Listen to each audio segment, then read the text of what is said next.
Joining me live now is Michael Kroger, former Victorian Liberal Party president. Michael, thank you so much for joining me. So on Wednesday, you predicted a Biden win. You predicted that Biden would win in Michigan and also Wisconsin. Now, in the last couple of days, you predicted that the result would be 306 to Biden and 232 to Trump. How did you get to those results?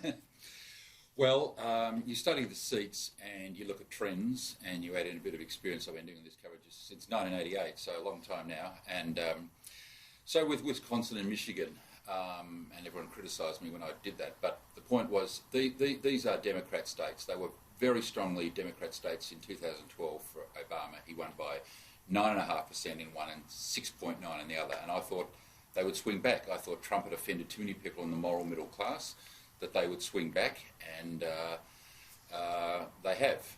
And as for the other seats, well, it's over. Everyone, if you're a Trump supporter, unfortunately, we didn't win. Biden has won this election. It's over. There's no doubt. He's won Pennsylvania. He's almost certainly won Nevada. He's won Georgia, and Donald Trump won North Carolina. So you add that, you get 306 and 232 for Trump, which is exactly Trump won Alaska, which is exactly the same vote, by the way, that Trump won by against Hillary Clinton in 2016. He won 306 to 232. So things have just been. Were you surprised by Georgia? Obviously, Trump was winning. Now Biden's taking over. Now it looks like there's going to be a recount. Well, look, I was a bit surprised because I think Trump won that 50-45 in 2016. So Georgia was not at the top of the list of those states that people thought would flip.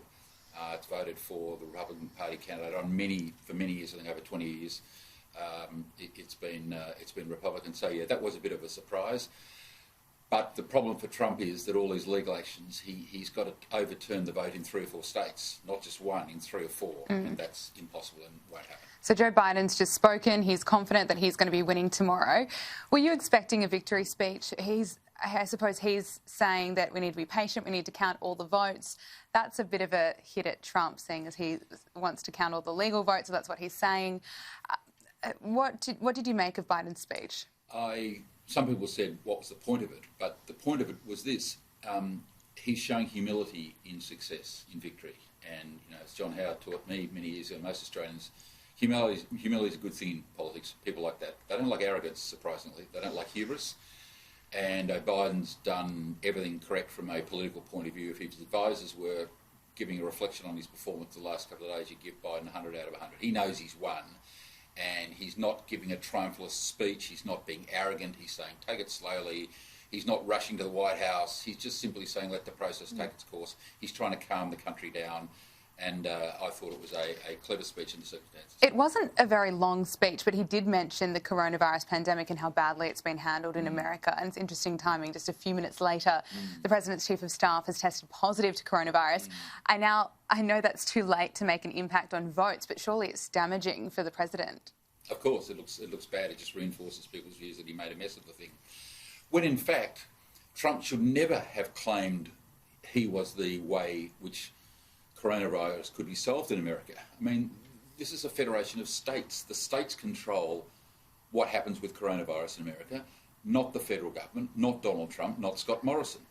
So Trump going out there every day giving these press conferences, saying, I'm going to inject myself here and the vaccine's coming tomorrow and all this stuff. He basically took over management of the coronavirus. Well, it wasn't handled badly, and rather than the state governors like Cuomo and all these others getting the blame, he got the blame. But that's his fault. I mean, that's one of many political blunders that Trump has made during his presidency. He should have won this election, by the way, in a landslide. I mean, Rowan Dean's wish should have been granted. But Trump made so many elementary blunders. Anyone that follows politics, as we have over the decades, is gobsmacked by how many simple errors he's made, and as a consequence, he'll be leaving the White House. So what's the future for Donald Trump over the next few weeks and then next 4 years? Look, it's hard to know if his health holds up. He may run again. People have talked about him running Trump TV. Yeah. But someone I went for a walk with this morning made a very interesting suggestion to me. What if they have a Senate vacancy and Donald Trump goes into the US Senate? That would give him a platform for the next 4 years to vote on legislation, to control the Republican Party, and to continue to be a national figure. Just holding rallies every week or so as a former president doesn't have the same currency as being in the Senate. So going into the Senate would be a possibility. You can't see him walking away at the minute. And do you think he's going to cause many problems for Joe Biden? I think he's going to cause a huge number of problems for Joe Biden, as he's caused for his own party. So yes, he's a troublemaker, and he lived by the sword. Unfortunately, he's died by the sword.